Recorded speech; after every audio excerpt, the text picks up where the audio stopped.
Good morning, everybody. Myself Nishan Pampattiwal. Welcome to Chintamani coaching classes. आज अपन देखने वाले हैं circular queue in data structure. Okay, तो पिछले लेक्चर में अपन ने डिस्कस किया था what is mean by Q.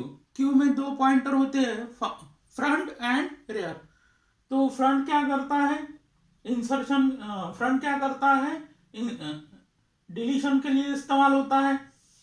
और रेयर क्या करता है, इंसर्शन के लिए इस्तेमाल होता है. वहां पे फार्मूला क्या था, इन अ जनरल क्यू में इन इंसर्शन रेयर +1 था और डिलीशन में दैट इज फ्रंट +1 था. यहाँ लिटिल बिट फार्मूला में चेंज है.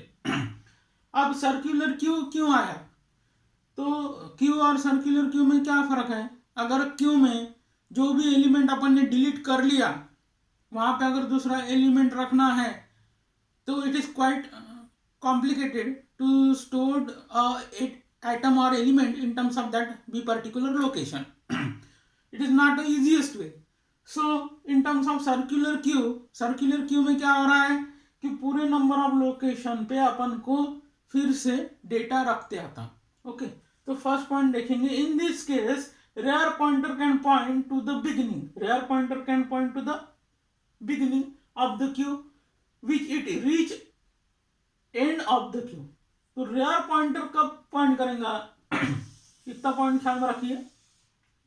Rare pointer can point to the beginning, मगर कब. रेयर कहाँ पे इस्तेमाल होता है, स्टार्ट के लिए, बिगिन के लिए कौन सा है, फ्रंट. और जहां पे अपने को डेटा रखना है उसके लिए कौन सा है, रेयर. रेयर कैसा इंक्रीमेंट हो जाता है, +1 से इंक्रीमेंट हो जाता है. ये कंसेप्ट कॉमन है with respect to queue and circular queue. मगर जब यहाँ का क्लॉकवाइज वो डेटा रखते जाएगा, it can store data in terms of clockwise. अब फ्रंट पॉइंटर कहाँ पे है, 2 पे है, 3 पे डेटा है, 4 पे है, 5 पे, 6 पे. अब 7 पे डेटा रखना है, तो 7 पे किसने पॉइंट आउट किया, रेयर ने पॉइंट आउट किया. तो 7 पे डेटा रखा आपने, सपोज 8 पे रखा, 9, 10, 11. अब फिर से 0 आ रहा है, 0th लोकेशन आ रहा है. तो उस वक्त rear pointer can point to the beginning of the queue, hence it is called as a circular queue. उस वक्त rear pointer beginning of the queue को पॉइंट आउट करता है और नया डेटा वहां पे स्टोर करता है. So that's why it is called as rear pointer can point to the beginning of the queue when it reach end of the queue. अब एंड ऑफ द क्यू यानी क्या बन गया, 11 is the end. Total element इसमें कितना है, 0 to 11. 0 to 11 means total 12 quantity है. Okay, तो 12 होने के बाद में उसको फिर से 0 पे जाना है.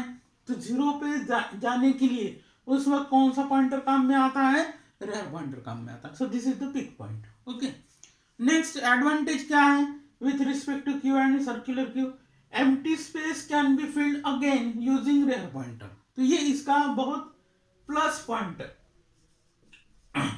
प्लस कॉन्सेप्ट है with respect to queue. Queue में अगर अपने को एम्प्टी स्पेस फिलअप करना है तो इट इज क्वाइट कॉम्प्लिकेटेड होता था, मगर यहाँ पे आप इजीली एम्प्टी स्पेस पे नया डेटा रख सकते हो with the help of which pointer, with the help of rear pointer. Clear. अब यहाँ पे भी अपन फ्रंट 0 को इनिशियलाइज करते, रेयर 0 को. पिछले लेक्चर जरूर देख लेना है जिसमें हमने क्यू का डिटेलिंग्स आपको दिया है, जिसमें front is equal to F से नोट डाउन किया था और rear is equal to R से नोट डाउन किया था. क्लियर, यहाँ पे पूरा मीनिंग लिखा है. फिर से इनिशियलाइजेशन जैसे क्यू में था F is equal to 0, R is equal to 0, वैसे ही सर्कुलर क्यू में है front is equal to 0 and rear is equal to 0. That is the initialization part. Clear. Now insertion में कौन सा फार्मूला आएगा, 1 मार्क एमसीक्यू के लिए या इंटरव्यू में पूछा जाता है. तो queue rear is equal to item, rear is equal to rear +1 mod N. अब यहाँ पे कौन सा फार्मूला है, मॉड एन. तो अपन एग्जांपल लेंगे.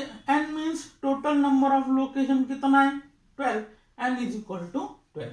अभी फिलहाल कहाँ पे है, डेटा कहाँ पे रखा गया है, 6 पे.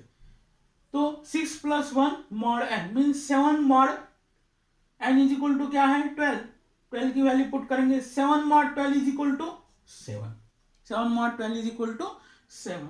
In such a fashion, it can place out the atom element in terms of next location with the help of formula. 6+1 means rear +1, ये फार्मूला इंप्लीमेंट कर रहे हैं अपने आप, ठीक है। किसके लिए? इंसर्शन के लिए। वैसे ही डिलीशन के लिए, डिलीशन के लिए फार्मूला क्या है? Item is equal to queue front, front is equal to front +1 mod N. अब फ्रंट कहाँ पे पॉइंट आउट हो रहा है विद रिस्पेक्ट टू डायग्राम? 2 पे। 2 + 1 mod N, mod N means N is total number of space कितना है? 12 है, तो 3 मॉड 12, 3 मॉड 12 का वैल्यू कितना आ जाएगा? 3। अब देखते समय ये ख्याल में आ रहा है कि 6 + 1 7, 2 + 1 3, ये तो जनरली कैलकुलेशन कर रहा है। फिर अपन ने मॉड एन क्यू लिया, ये mod N that is mod 12 queue लिया। जब वो आखिरी लोकेशन को जाएगा उस वक्त राउंड अप टेंस में फिर से फर्स्ट लोकेशन को आने को ना।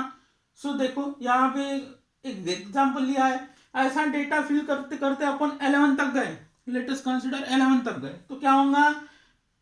11 + 1 12 मॉड एन, एन की वैल्यू कितनी है? 12, 12 मॉड 12 यानी 0, तो रेयर पॉइंटर 11 से स्विच ओवर होकर कहाँ पे जाएगा?